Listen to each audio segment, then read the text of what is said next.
All right, welcome to video number one, discovery of pattern to the extinctions.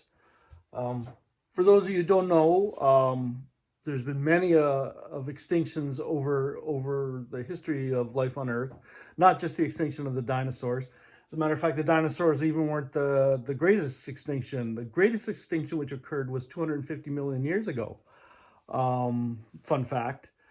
So as far as we know, we only believe we think we know a reason of one of the extinctions, the extinction of the dinosaurs, and that was a meteor impact, which most of you probably already know.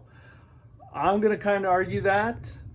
Once again, I've got everything set up from my previous video. There's the divided line, my pro syllogism, waiting for the first syllogism entry, and let's get into it. Remember, it's not how it's presented, it's the content of this that's important.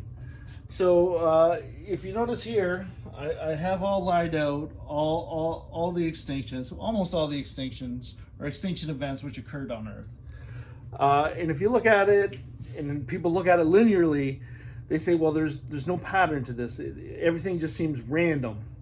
Except what I've noticed and what I propose is that there is a pattern. And that pattern comes when you're looking at it, not from a linear perspective, but from an angular perspective. So let's say right here is our line of symmetry. And as we go from this line, we notice that these events occur approximately the same time from each other. This tells me the pattern isn't linear, it's angular, which might also suggest that time exists on Earth angularly. Or does that make sense? It doesn't make sense.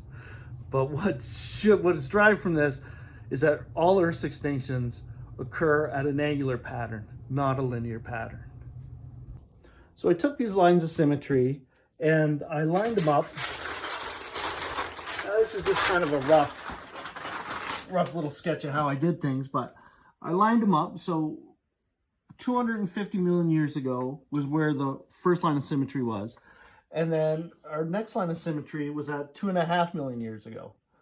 So first of all, isn't it a coincidence that the greatest mass extinction happened at a line of symmetry? Anyway, so I looked at this and I said, well, what happens if I just drew a great big circle right there? And I said to myself, you know what, that looks a lot like our orbit, actually, our ecliptic rotates around the entire surface of the sun. And that's where I got my conclusion from. So what this told me was that somehow the rotating of Earth's orbit around the entire surface area of the sun is causing Earth's extinctions. But then how? Now this is a crazy, not normal thought or prediction or hypothesis, and if you were to tell anybody this right now, they'd tell you to blow.